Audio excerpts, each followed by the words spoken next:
There comes a time in every life when the questions become louder than the noise around us. When the success we chase, the titles we wear, and the plans we make no longer fill that quiet space inside. I reached that moment, and in it I found not emptiness, but a calling, a whisper from something ancient, something sacred. I didn't grow up knowing the chants or the rituals. I didn't know what Dharma meant, or why incense burned at the altar, but I knew I was searching for something real, something that could hold me when nothing else could. And what I found in Hinduism was not just a religion, it was a way of being, a rhythm of the soul that matched the deepest part of who I am. This wasn't about changing belief systems, it was about remembering who I truly was before the world told me who to be. Embracing Hinduism didn't just change the path I walk, it transformed the way I see everything around me. It gave me peace, and most importantly, it gave me a home within myself. There was a time in my life when everything felt like noise, the kind of noise that drowns out your own thoughts. It wasn't the loudness of the outside world that unsettled me. It was the chaos within, a storm of expectations, of doing more, becoming more, proving myself to people who didn't even know who I truly was. I was surrounded by success, by accolades, by the kind of life others might envy. But deep down, I was lost. I was doing all the things I thought I was supposed to do, and yet, I was disconnected from the very essence of my being. The smiles were rehearsed, the achievements were hollow, and the applause never quite reached my soul. And then came the quiet moment, a moment of stillness in the middle of all that noise. I wasn't looking for religion. I wasn't trying to be saved. I was simply searching for something real, something that could cradle the pain I couldn't name. And in that search, I stumbled into the teachings of Hinduism, not through a book or a teacher at first, but through experience. A simple encounter with a diya flickering in the dark. A prayer whispered in Sanskrit by someone whose eyes carried peace. A statue of a deity not just worshipped but loved. It all felt foreign yet strangely familiar, like a melody you didn't know you knew. Something in my soul leaned in. Hinduism didn't ask me to become anything I wasn't. It invited me to remember who I already was. It didn't demand belief. It offered wisdom. It didn't speak in fear. It opened with love.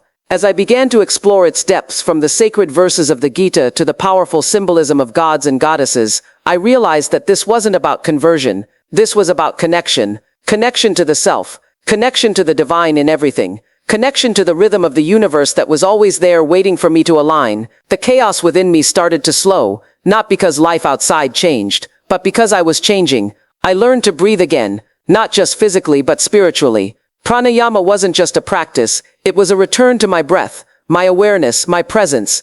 Meditation taught me how to sit with myself, to face my own thoughts without fear. Mantras weren't empty words, they were vibrations that echoed in the chambers of my heart, unlocking doors I didn't even know were closed. And in that sacred silence, I met myself, not the version shaped by the world, not the one performing for approval, but the true self, the Atman, unchanging, infinite, whole. For the first time, I understood what it meant to be enough, what it meant to be in tune with a divine intelligence that exists in the rising sun, in the rustle of leaves, in the tears we cry, and the laughter we share. I learned that God is not confined to a single form or a single name. God is the light behind all forms, the silence behind all sound, the source behind every heartbeat. Every step into this path brought me deeper into clarity. I began to see life not as something to conquer, but as something to flow with. The concept of karma showed me that my choices matter, that what I send into the world finds its way back, that healing doesn't just happen for me, it ripples out. Dharma taught me that my life has a purpose, not one to chase in fear, but to live in alignment with love. The festivals, the chants, the rituals, they became moments of communion, not obligation.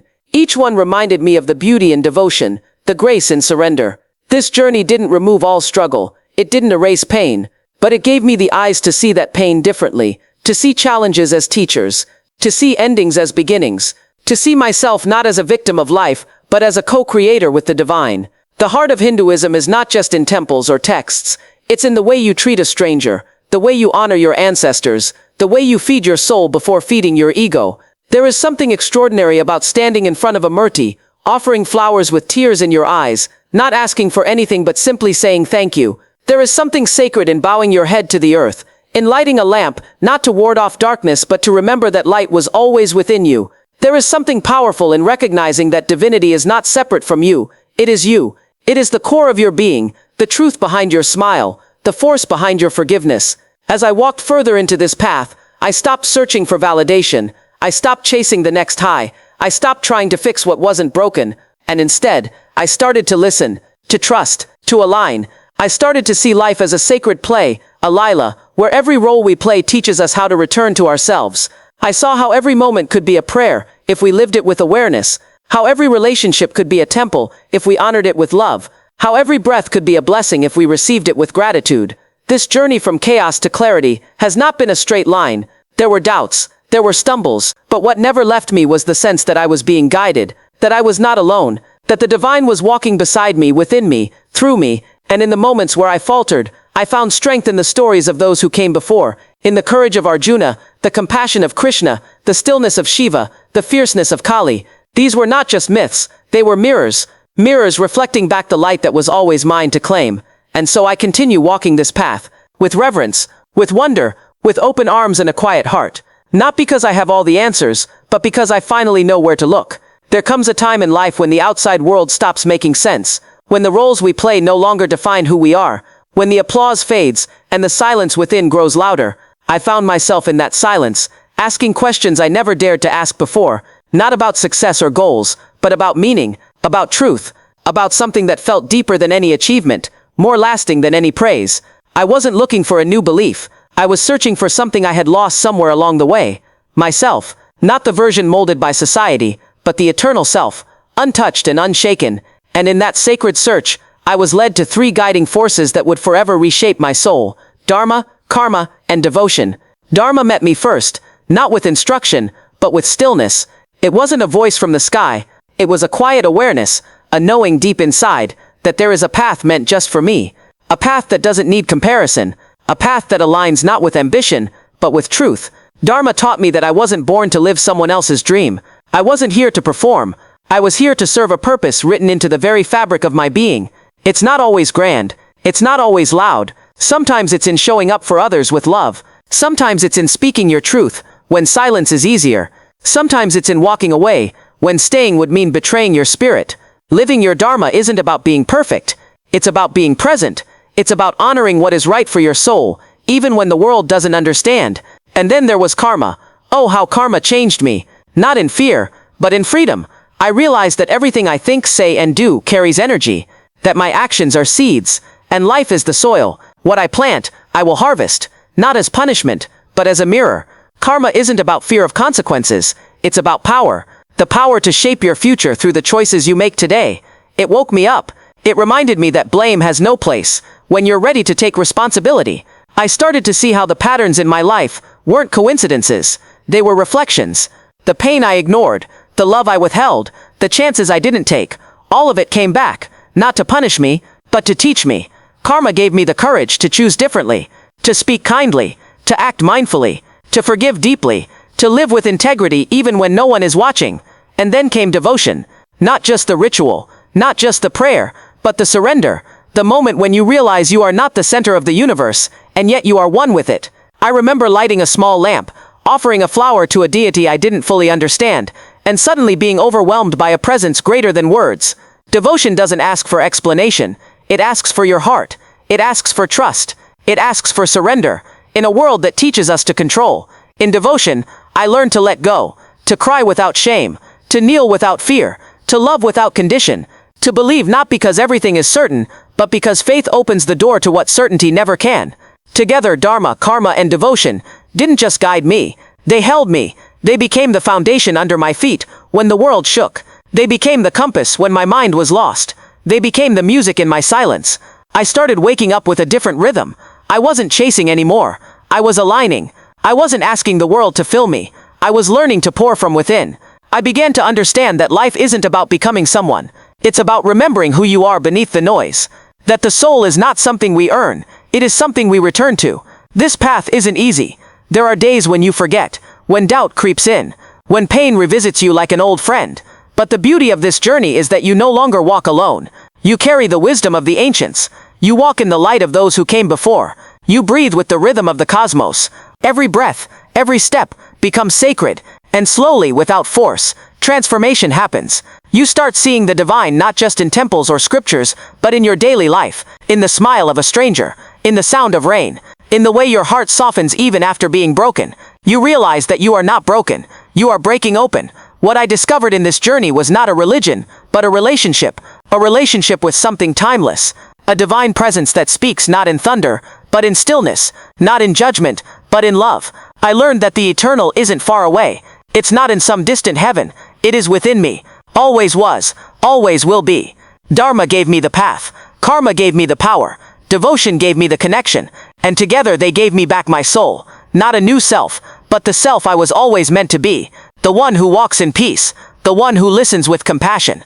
The one who lives with purpose. The one who remembers that this life, this breath, this moment is not random. It is sacred. There are moments in life when you feel like you're walking through a fog. Everything is happening, but none of it feels real. The days blend into each other. You smile when you're supposed to. You nod at the right times.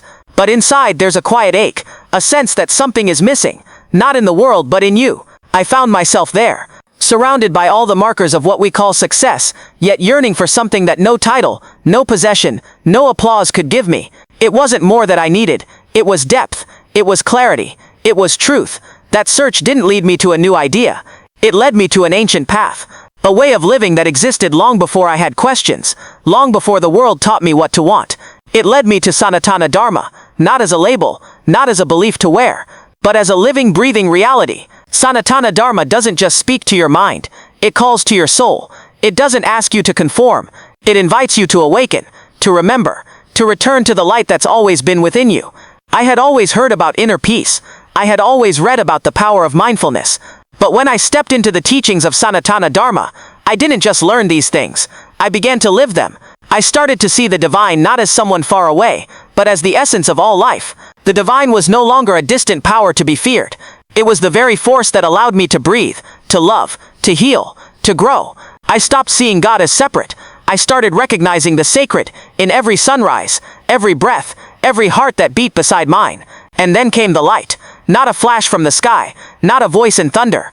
It was subtle, it was steady, it was a quiet unfolding of awareness. The more I connected to the principles of Sanatana Dharma, the more I realized how much I had been sleepwalking through life. I was reacting, I was rushing, I was performing, but I wasn't present, I wasn't grounded, I wasn't awake. This path gave me the tools to turn inward, to sit with myself, to ask the deeper questions. Who am I? Why am I here? What is this life truly about? The answers didn't come in a sentence, they came in moments, in sitting in stillness, in chanting a mantra, in lighting a lamp with intention, in hearing the sound of Om, not just as a vibration in the air, but as a pulse in my chest. Slowly the layers began to peel back, the roles, the expectations, the false identities, and underneath it all, there was light, pure, unshaken, eternal, the light of the self. Sanatana Dharma gave me a map to navigate this world without losing myself. It taught me that truth isn't just something you find in a book, it's something you live. It's in how you treat others, how you speak to yourself, how you honor your journey. The teachings are vast. Bhagavad Gita, Upanishads, the Vedas, but they all echo one truth, that the soul is divine, and when you live in alignment with that divinity, life becomes sacred again. This awakening changed the way I move through every single day. I no longer rush to get ahead. I walk with intention. I no longer fight the chaos. I observe it without losing my peace. I no longer try to fix everything around me. I start by tending to what's within me. And that shift, oh, that shift is where the transformation begins. Because when you change within, everything outside starts to reflect that new energy. Your relationships soften. Your fears lose power. Your path becomes clearer.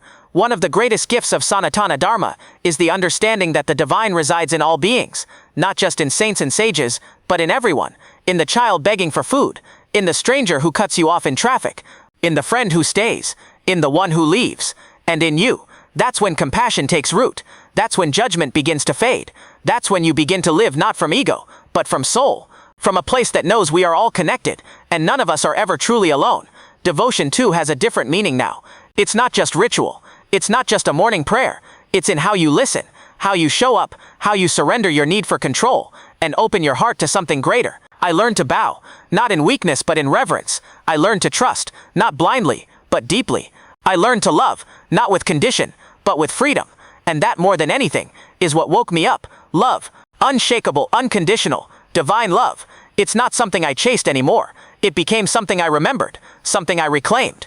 The light that awakened in me was not given by anyone else. It was already there. Sanatana Dharma just reminded me how to see it again. It taught me that spirituality is not about escape. It's about embodiment. It's about living this life fully, truthfully, courageously, with eyes open, heart wide and soul grounded in the eternal. Every moment since has become an opportunity to deepen that awareness. Every challenge, a chance to rise higher. Every setback, a message to pause and reflect. I don't see life as a series of accidents anymore. I see it as a sacred unfolding, a dance of the divine in 1,000 forms. And through it all, I walk with light, not because the world got easier, but because I did the inner work, because I allowed myself to be transformed, because I said yes to a path that demands presence and gives peace. In this journey, I found not just answers. I found myself. I found the light that was never lost, only forgotten. And that awakening changed everything. And so as I continue walking this sacred path, I carry with me the light that was always within. No longer searching, no longer striving, just being awake, aware and aligned. Sanatana Dharma didn't give me something new. It helped me remember what was already mine. It taught me that true transformation doesn't come from changing who you are, but by becoming who you were meant to be. In every breath, I now feel purpose. In every step, I feel presence. And in every moment, I honor the divine spark inside me, the eternal light that guides me home to myself.